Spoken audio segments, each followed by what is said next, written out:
ఎవరైనా చనిపోయినప్పుడు మాత్రమే భగవద్గీత వినిపించాలి అని అనుకోవడం మనకు ఏర్పడే అనేకమైన తప్పుడు నమ్మకాలలో ఒకటి.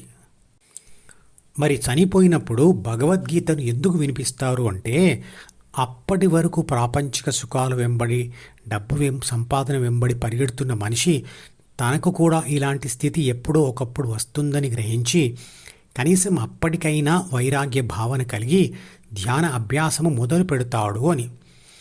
కానీ అప్పుడు కలిగిన వైరాగ్య భావమును ప్రతిరోజు గుర్తు చేసుకుంటూ ధ్యాన సాధన కూడా చేస్తూ ఉంటే తప్ప అలా కలిగిన వైరాగ్యం తాత్కాలిక వైరాగ్యంగానే ఉండిపోతుంది. జీవితంలో విషాదం తప్పనిసరిగా జరుగుతుంది, లేదా జీవితమే విషాదానికి నాంది అనుకొని అది జరగక ముందే విషాదాన్ని తట్టుకునే విధంగా ప్రాపంచిక ఆత్మను ఉంచడానికి మరియు దానిని శాశ్వత శాంతి ఆనందాలలో ఉంచడానికి భగవద్గీతలో చెప్పిన పద్ధతిలో ధ్యానం చేయాలి. ధ్యాన సాధన తుది ఫలితం అంటే సంపూర్ణ పరివర్తన రావడానికి కొన్ని దశాబ్దాల కాలం పడుతుంది. కాబట్టి చిన్నతనంలోనే ఉపనయనం చేస్తారు. ప్రాపంచిక చదువుతో పాటు ధ్యాన విద్యను కూడా చిన్నతనంలోనే పాఠశాలలలో నేర్పించాలి. విషాదం అనేది అన్ని వయసులలో ఉన్న వారికి కలగవచ్చు. చదువులో, ఉద్యోగంలో, మానవ సంబంధాలలో మరియు ప్రాపంచిక వ్యవహారాలతోనే కాకుండా ముసలితనం, ఒంటరితనం, అనారోగ్యం వల్ల కూడా విషాదం కలుగుతుంది. జీవితం ఎప్పుడూ అనుకున్న విధంగా జరగదు. అది ఏ విధమైన ఫలితాన్ని ఇచ్చినా జీవితాన్ని శాంతి ఆనందాలలో ఉంచడానికి మనకు ఉండే భగవద్గీత సూచించిన ఏకైక మార్గం ధ్యాన మార్గం. భగవద్గీతలోని మొదటి అధ్యాయం పేరు అర్జున విషాద యోగం. కానీ అందులో అర్జునుడు తన విషాదానికి చెప్పిన కారణాలు మనకు లేవు. ఎందుకంటే ఆనాటి యుద్ధ పరిస్థితులు ఇప్పుడు లేవు. ధ్యాన మార్గం తెలుసుకోవడానికి విషాదం కలిగించే వరకు వేచి చూడడం అవివేకమైన పని.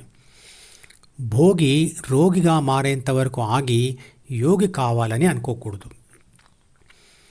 వేదాలను అపౌరుషేయాలు అన్నారు. అంటే వేదాలు పౌరుషం ఉన్న వ్యక్తి చేత రాయబడలేదు అని అర్థం. పౌరుషం లేకపోవడం అంటే ఏమిటి? అహం అంటే సి లేకపోవడం. సి లేకపోవడం ఎప్పుడు జరుగుతుంది? ప్రాపంచిక ఆత్మ అంటే ఏబిసి డిఈఎఫ్ దారిని విడిచిపెట్టినప్పుడు జరుగుతుంది. ఏబిసి డిఈఎఫ్ దారిని వదిలిన తర్వాత దానికి ప్రపంచంతో మరియు శరీరంతో ఉన్న బంధం తెగిపోతుంది. కాబట్టి ఏబిసికి అహం అంటే సి యొక్క అవసరం మరియు బి యొక్క అవసరం కూడా ఉండదు. అప్పుడు ఏ అంటే ఆత్మశక్తి ఒంటరిగా పరిశుద్ధ ఆత్మగా మిగిలిపోతుంది. అలా ఎవరి శరీరంలో అయితే ఆత్మశక్తి ఒంటరిగా ఉండిపోయిందో అలాంటి వ్యక్తి రాసినవే వేదాలు. అంటే ధ్యాన ఫలితం పొందిన వ్యక్తి చేత రాయబడినవే వేదాలు. ధ్యానంతో ద్వితీయ మనసును మరియు ప్రాథమిక మనసును విడిచిన ప్రాపంచిక ఆత్మ నిరాకార రూపం అయిన ఆత్మశక్తిగా మిగిలిన తర్వాత అది తాను పొందిన ప్రత్యక్ష అనుభవ జ్ఞానంతో రాసినదే వేదం. అంటే ఎవరో చెప్పిన దానిని విని అర్థం చేసుకొని లేదా ఊహించి రాయడం కాకుండా తాను స్వయంగా రెండు మనసులను విడిచిన స్థితిని అనుభవించి దాని గురించి రాసినదే వేదం. కృష్ణుడు కూడా మనసును విడిచిన మనిషే అంటే యోగియే. భగవద్గీత మనుస్మృతి గ్రంథం. మనువు ఎవరు? రెండు మనసులను విడిచిన స్థితిని మొట్టమొదటగా అనుభవించి దాని గురించిన సంపూర్ణ జ్ఞానమును స్మృతిలో ధరించినవాడు. అలాంటి మనుషులలో అంటే యోగులలో ప్రథముడు మనువు. తాను స్వయంగా ధ్యాన ఫలితం పొందినవాడు కాబట్టి ఆ ధ్యాన పద్ధతిని భగవద్గీత రూపంలో రావడానికి కారకుడు మనువు. శృతి అంటే వినడం. మనువు చెప్పింది విని శిష్యులు సాధన చేసి అదే అనుభవం వాళ్ళు కూడా పొంది ఆ జ్ఞానాన్ని స్మృతిలో ధరించేవాళ్ళు. అప్పుడే వాళ్ళు కూడా తమ శిష్యులకు చెప్పగలిగే స్థితిలో ఉంటారు.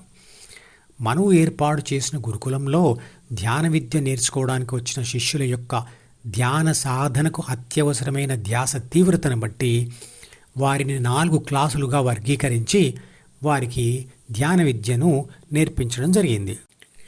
త్రికరణ శుద్ధిగా నేర్చుకుంటున్న వాడు ఎవడైనా శూద్ర దశ, వైశ్య దశ, క్షత్రియ దశ, బ్రాహ్మణ దశ కూడా దాటి బ్రహ్మ అయిపోవచ్చు.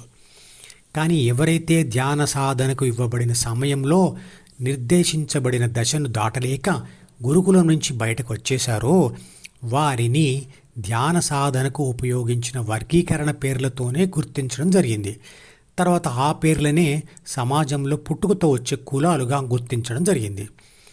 ఉదాహరణకు శూద్ర తరగతిలో చేరి తర్వాత వైశ్య దశను కూడా పూర్తి చేసుకొని ఆ తర్వాత ముందుకు వెళ్ళలేక, నిర్దేశించిన సమయంలో మిగతా దశలు పూర్తి చేయలేక సమయం గడిచిపోవడంతో వైశ్య దశ మాత్రమే పూర్తి చేసుకొని బయటకు వచ్చేసిన వ్యక్తిని వైశ్యుడుగానే సమాజం గుర్తించడం జరిగి ఉండవచ్చు. ప్రస్తుత కాలంలో ఇంజనీరింగ్ విద్య పూర్తి చేసుకుని వచ్చిన వాడిని ఇంజనీర్ అని ఎలా పిలుస్తామో అలా వైశ్య దశ నుండి బయటికి వచ్చిన వాడి పిల్లలను కూడా వైశ్యులుగానే గుర్తించడం మొదలుపెట్టారు. ఇంజనీరింగ్ చదివి ఇంజనీర్ అని పిలిపించుకుంటున్న వాడి కొడుకును కూడా ఇంజనీర్ అనడం లేదు కదా. కానీ ఆ రోజుల్లో ఆ తప్పుడు విధానం ఏర్పడింది. ఈ రోజుల్లో చదువులు ఎలాగో ఆ రోజుల్లో ధ్యాన చదువు కూడా దశల వారీగా పూర్తి చేసుకునేవారు. భగవద్గీత చదివి లేదా విని అర్థం చేసుకొని ఇతరులకు చెప్పే గ్రంథం కాదు. అర్థం చేసుకున్న దానిని ఆచరణ చేసి అనుభవం పొందిన తర్వాతే దీనిని ఇతరులకు చెప్పే అధికారం వస్తుంది. భగవద్గీత గ్రంథం తన సాధనకు ప్రేరణ ఇచ్చినా ఎదుటివారికి చెప్పడానికి మాత్రం తన అనుభవమే ఆధారం కావాలి. వెలుతురు గురించి చక్కగా విని ఎంత అర్థం చేసుకున్నా వెలుతురును చూడలేని గుడ్డివాడు వెలుతురు గురించి ఇతరులకు ఎలా చెప్పగలడు? భగవద్గీత మరియు ధ్యానం రెండు వేర్వేరు విషయాలు కాదు. ధ్యాన ఫలితం పొందిన వాడి నుండి భగవద్గీత వస్తుంది. భగవద్గీత చదివి ఆచరణలో పెడితే ధ్యాన ఫలితం వస్తుంది. ఈ ఛానల్కి సబ్స్క్రైబ్ చేస్తే మీకు మాత్రమే క్రమం తప్పకుండా అన్ని వీడియోలు చూసే అవకాశం ఉంటుంది. ఇతరులకు షేర్ చేస్తే మీ వల్ల వారికి కూడా ఈ వీడియోలు చూసే అవకాశం వస్తుంది. లైక్ చేస్తే యూట్యూబ్ మేనేజ్మెంట్ మరికొందరికి ఈ వీడియోలను చూసే అవకాశం ఇస్తుంది.